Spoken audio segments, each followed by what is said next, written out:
Assalamualaikum warahmatullahi wabarakatuh. Baik, sebelumnya saya ucapkan terima kasih kepada dosen pengampu Pak Apoteker Hayul Fadli Magister Sains yang telah memberikan kesempatan kepada kami untuk mempresentasikan materi tentang jaringan epidermis. Sebelumnya izinkan perkenalkan diri. Perkenalkan, nama saya Reza Bila Rahmaliza dengan NIM 2212224. Dan rekan saya, perkenalkan, nama saya Mutiara Istiqomah dengan NIM 2201211 sebagai penyaji kedua. Baik, materi pertama akan dijelaskan oleh saya sendiri. Selamat menyaksikan video kami. Baiklah, saya di sini akan menjelaskan jaringan epidermis. Jaringan epidermis merupakan jaringan dewasa yang terletak di tepi atau paling luar bagian tumbuhan. Karena letaknya itu berada di paling luar tumbuhan, jadi jaringan ini fungsinya itu mirip dengan kulit manusia, yaitu untuk melindungi bagian dalam tubuhnya. Misalnya dari perubahan suhu, kerusakan mekanik, dan organisme berbahaya lainnya supaya tidak masuk ke dalam tubuh. Makanya jaringan epidermis ini disebut juga sebagai jaringan pelindung. Nah, kita akan membahas satu persatu. Kita mulai dari trikoma. Trikoma merupakan juluran sel epidermis yang berbentuk seperti rambut. Trikoma ini umumnya ditemukan di bagian daun, contohnya daun waru, dan juga ditemukan di batang, seperti contoh yang ada di gambar. Trikoma ini umumnya berfungsi untuk menekankan laju transpirasi, dan beberapa trikoma juga dapat menghasilkan zat tertentu untuk pertahanan diri dari herbivora. Oke, selanjutnya itu ada rambut akar. Tidak jauh berbeda dengan trikoma, rambut akar juga merupakan julukan sel epidermis yang bentuknya seperti rambut. Jadi pengertiannya itu sama ya dengan trikoma. Tetapi untuk perbedaannya, trikoma bisa ditemukan di daun atau batang. Nah, kalau rambut akar itu hanya ditemukan pada akar. Fungsinya juga berbeda. Kalau trikoma itu fungsinya untuk menekankan laju transpirasi, sedangkan rambut akar berfungsi untuk membantu penyerapan air dan mineral yang ada di dalam tanah. Selanjutnya itu ada emergensia. Emergensia dalam bahasa Inggris disebut juga dengan prickles. Emergensia ini merupakan modifikasi pada jaringan epidermis dan subepidermis berbentuk runcing seperti duri.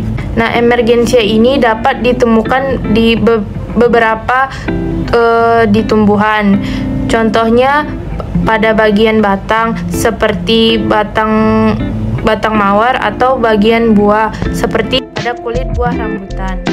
Nah, ciri emergensia ini gampang lepas.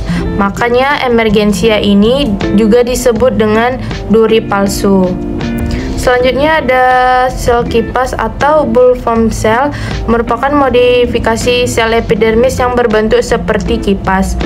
Makanya disebut dengan sel kipas. Sel kipas ini hanya dapat ditemukan di tumbuhan monokotil.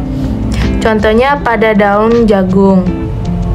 Sel kipas ini berperan dalam melindungi tumbuhan dari kekeringan karena dapat memicu penggulungan daun. Jadi, ketika sel kipas ini terisi air, maka daunnya akan terbuka.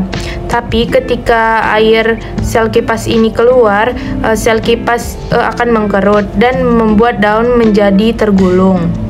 Karena daunnya tergulung, air yang terperangkap itu tidak bisa banyak menguap. Selanjutnya itu ada sel kersik. Sel kersik ini merupakan sel-sel epidermis yang termodifikasi menjadi sel yang berisi kerisik atau kristal silika. Kita bisa temukan sel kerisik ini di famili rumput-rumputan. Kalau kita pegang rumput, contohnya seperti rumput gajah atau rumput jagung, itu permukaannya terlihat kasar ya. Nah, itu karena mengandung kristal silika. Jadi sel kersik ini akan membuat sel daun pada tumbuhan menjadi keras dan kaku. Selanjutnya saya akan menjelaskan tentang modifikasi jaringan epidermis, yaitu filamen. Filamen merupakan spesialisasi jaringan epidermis yang berbentuk seperti spons dengan banyak rongga yang terbentuk dari sel-sel mati. Filamen ini bisa kita temukan pada tanaman anggrek yang ada berbentuk seperti warna putih. Itu yang dinamakan dengan filamen. Selanjutnya, filamen berfungsi untuk menyimpan cadangan air, mencegah hilangnya air, serta melindungi tumbuhan. Selanjutnya akan saya jelaskan yaitu litokis. Litokis berasal dari kata lito yang berarti batu. Litokis merupakan modifikasi epidermis dengan ukuran sel yang lebih besar dari epidermis sekitar. Litokis ini berisi sistolit yang mengandung endapan kalsium karbonat atau silika sehingga strukturnya keras seperti batu. Litokis ini bisa kita temukan pada tumbuhan mangrove dan tumbuhan nangka. Litokis ini mengandung endapan kalsium karbonat atau silika. Itu bisa berfungsi untuk memerangkap cahaya untuk masuk. Selanjutnya adalah stomata. Stomata berasal dari kata stoma yang berarti mulut. Stomata merupakan modifikasi epidermis yang memiliki bentuk seperti mulut dengan adanya celah atau lubang. Stomata ini berfungsi untuk pertukaran gas oksigen dan karbon dioksida serta sebagai penguapan air. Stomata ini bisa kita temukan pada permukaan daun dan batang yang masih muda dan berwarna hijau. Selanjutnya ada struktur stomata, terbagi menjadi dua, yaitu sel penjaga dan sel tetangga. Yang pertama akan saya jelaskan yaitu sel penjaga. Sel penjaga ini berbentuk seperti mulut. Sel penjaga ini berwarna hijau karena mengandung klorofil. Sel penjaga juga bisa berfotosintesis. Lalu pada bentuk sel penjaga di tanaman monokotil dan dikotil itu berbeda. Pada tumbuhan dikotil, sel penjaga berbentuk seperti ginjal, sedangkan pada tumbuhan monokotil, sel penjaga berbentuk seperti halter. Sel penjaga disebut juga dengan sel motor karena berfungsi sebagai sel penggerak dalam jelas stomata. Selanjutnya yaitu sel tetangga. Sel tetangga ini terletak di sekeliling sel penjaga. Sel penjaga ini berfungsi membantu kerja sel penjaga dalam mengatur ukuran pembukaan dan lebar celah stomata. Pada tumbuhan dikotil dan monokotil itu juga berbeda. Pada tumbuhan dikotil, sel tetangga ini tidak beraturan, sedangkan pada tumbuhan monokotil, sel penjaga ini beraturan.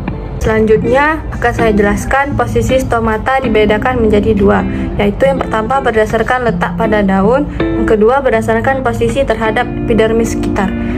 Yang berdasarkan letak pada daun itu ada dua, yaitu adaksial dan abaksial. Adaksial itu terletak pada permukaan atas daun, sedangkan abaksial itu terletak pada permukaan bawah daun.